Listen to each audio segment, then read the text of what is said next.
That's a lie. Now, Tom, you are back. You are Jonathan Pine once more. Last time we saw him, he helped capture the arms dealer, Richard Roper. That was the first series. But now he's got a new name and a new enemy. So tell us where we find him. Yes, so his real name has been erased from the record. You know, at the end of that first series, he's got a target on his back. He's still in the intelligence community. His new name and his new identity is Alex Goodwin, at least at the beginning of the first episode. So he runs a nocturnal surveillance operation called the Night Owls. So he's technically still the night manager. Yep.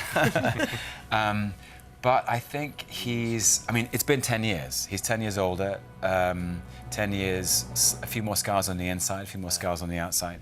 But I think he's half asleep. I think he's buried a lot of trauma. I think the events of that first season were quite traumatic, and I think he's hiding it from himself and the world. Yeah. And so when he says, "I'm the man who will not explode," it's, I'm not sure he's telling the whole truth there. OK. Well, I was so pleased, sorry, no, go ahead. that you put a recap at the beginning of the series, because I watched it avidly, the first one, but it's been so long, I was like, I can't remember what happened. And I was like, oh, thank you very much. There we go. Absolutely. Good. Well, Paul, I mean, you weren't in that first series, but you're a massive fan. But of course, you play Basil, Jonathan's boss. Also quite a hard character to figure out. Yeah, well, I mean, I was a huge fan, like millions of others, and to be part of this amazing team, you know, led by Tom and our amazing director, Georgie Banks-Davies, was incredible, a dream come true. But yeah, as with the wonderful Olivia Colman. We're seeing the return of Olivia Colman. And I understand getting Series 2 was actually a real passion project for you. That getting it made was real passion. Yeah, massively. Project. I mean, I got to know John le Carré quite well, actually, afterwards. And I just was so privileged to be in his company and to understand his mind. And in a way, the character never really left me. There was a kind of curiosity about the world and his moral courage and the depth of his experience and understanding. And I realised that le Carré had poured so much of himself into the character, and his encouragement to me was to do the same. And he communicated his profound trust in his sons, who are the producers of The Night Manager, and his exhortation to us was to make more. So it's very close to my heart, this whole project. And I'm thrilled that we got to do it again. Fantastic. Yeah. Really good. So are we. Well, right, we've seen the trailer, we've found out about the new series and characters, but now we've got to talk about last night's episode. Yes. No, exactly. I know. So look, those ears. If like Emma, you haven't seen episode 3, you might want to just mute for a minute or two. Yeah. All right? Just put us on mute. Yeah. I'll give you 3 seconds.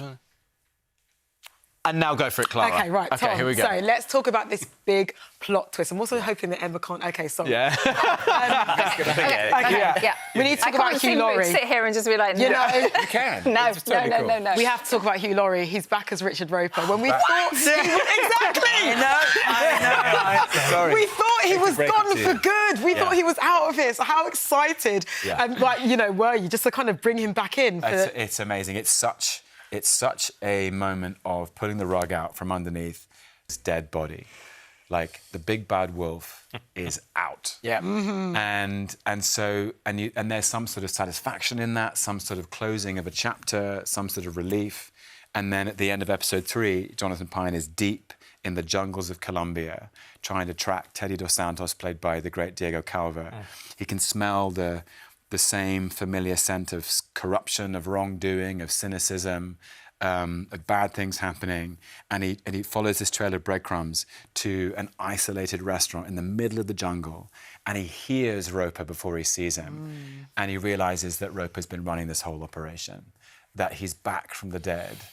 And the sense of shock, disillusionment, surprise, grief, disenchantment, it's so profound that you think his whole world is turned upside down. Day is night and night is day. Well, that's kind of baddie you want.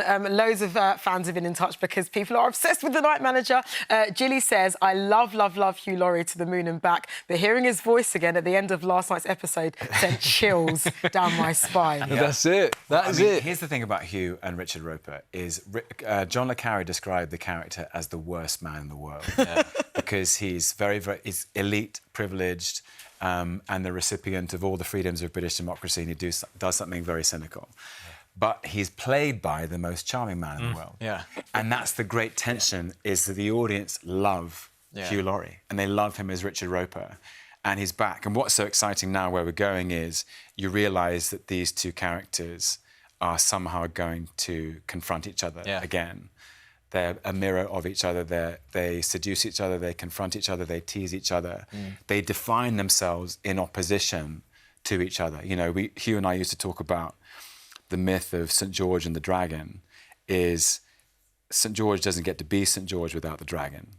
And so in a way, they are each other's definition. In a way, they set each other into relief. It's big. It's big. The drama. It's big. OK. I'm still going to watch it. Yeah, exactly. There you go. Well, look, thanks so much, Tom and Paul. And The Night Manager continues on Sunday night at 9 o'clock on BBC One and iPlayer. Lots more still to come ahead of Saturday's new series, but we are going to go right now behind